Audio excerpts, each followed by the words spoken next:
In the beginning, before there was any land of Egypt, all was darkness, and there was nothing but a great waste of water called Nun. The power of Nun was such that there arose out of the darkness a great shining egg, and this was Ra. Ra was all powerful, and he could take many forms. His power and the secret of it lay hidden in his name. But if he spoke other names, that which he named came into being. I am Kapara at the dawn, Ra at the noon, and autumn at the evening. He named Shu, and the first winds blew. He named Tefnut, the spitter, and the first rain fell. Next he named Jeb, and the earth came into being. He named the goddess Nut, and she was the sky arched over the earth, with her feet on one horizon and her hands on the other. He named Happy, and the great river Nile flowed through Egypt and made it fruitful. After this, Ra named all things that are upon the earth, and they grew. Last of all, he named mankind, and there were men and women in the land of Egypt. Then Ra took on the shape of a man and became the first pharaoh, ruling over the whole country for thousands and thousands of years, and giving such harvests that forever afterwards the Egyptians spoke of the good things which happened in the time of Ra. But, being in the form of a man, Ra grew old. In time men no longer feared him or obeyed his laws. Ra. His bones are like silver, his flesh like gold, and his hair is the color of lapis lazuli. Ra was angry when he heard this, so he called together the gods whom he had made, Shu, and Tefnut, and Jeb, and Nut. And he also summoned Nun. Eldest of the gods, look upon mankind, who I created with a blink of my eye. See how men plot against me. Hear what they say of me. Tell me what I should do. My son Ra, turn your mighty eye upon them, and send upon them destruction in the form of your daughter, the goddess Sekhmet. Send against them the glance of your eye in the form of Sekhmet.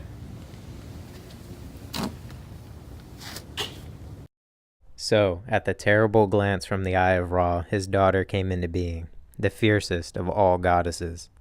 Like a lion, she rushed upon her prey, and her chief delight was in slaughter, and her pleasure was in blood.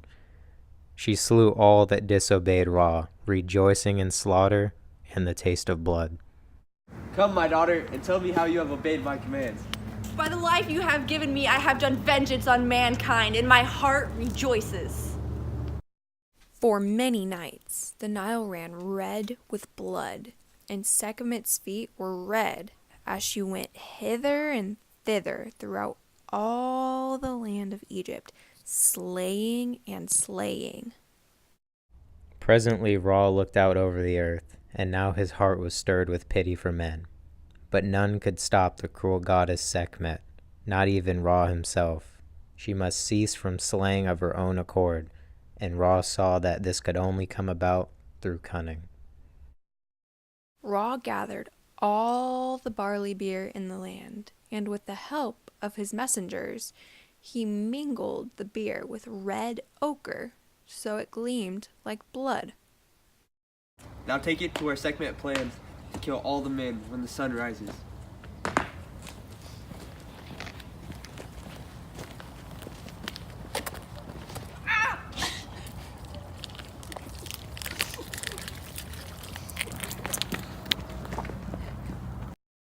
When day came, Sekhmet the Terrible came also, licking her lips at the thought of the men whom she would slay. She found the place flooded, and no living creature in sight, but she saw the beer which was the color of blood, and she thought it was blood indeed, the blood of those whom she had slain. She laughed with joy, and her laughter was like the roar of a lioness, hungry for the kill.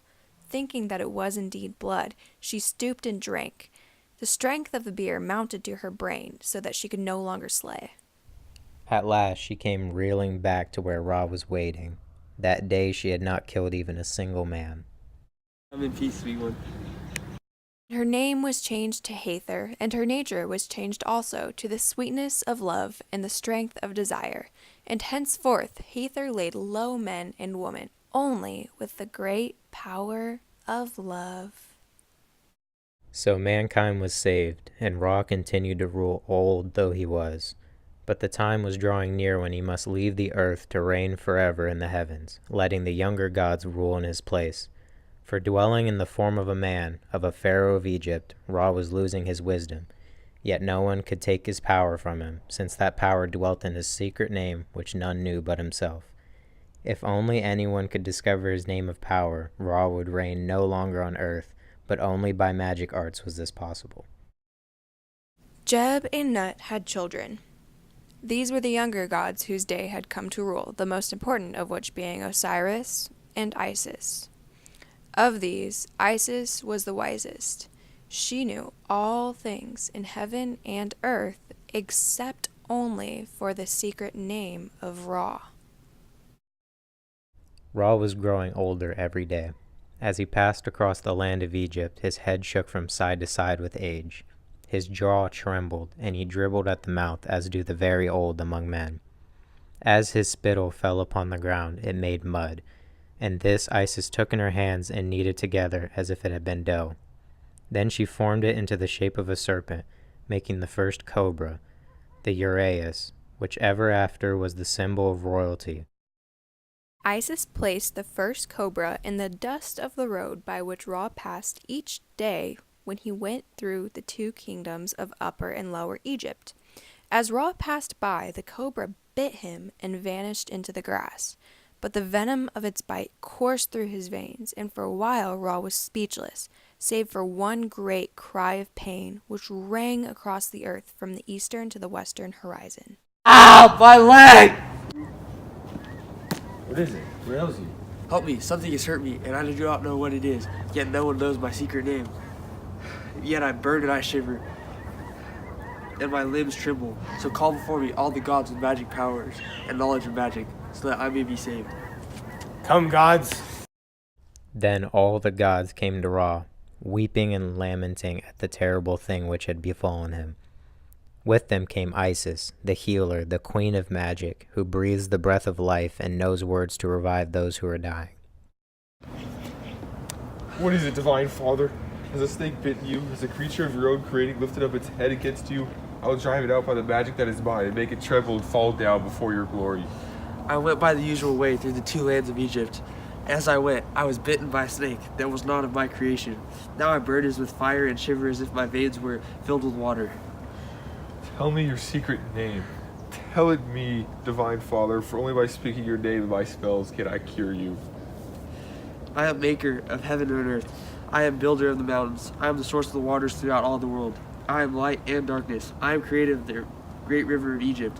I am the kindler of the fire that burns in the sky.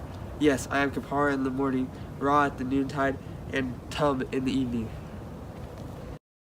But Isis never said a word, and the poison had its way in the veins of Ra, for she knew that he had told her only the names which all men knew, and that his secret name, the name of power, still lay hidden in his heart.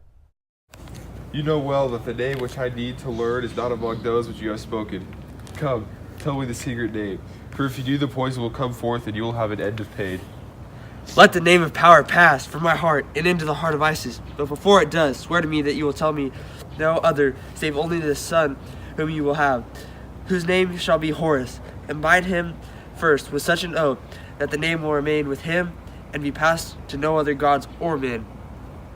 Isis, the great magician, swore the oath, and the knowledge of the name of power passed from the heart of Ra into hers. By the name which I know, let the poison go from Ra forever. So it passed from him, and he had peace. But he reigned upon earth no longer. Instead he took his place in the high heavens, traveling each day across the sky in the likeness of the sun itself, and by night crossing the underworld of Amenti in the boat of Ra. And so that a man might not go unprepared for his voyage in the boat of Ra, The Egyptians painted all the scenes of the journey on the walls of the tombs of the pharaohs.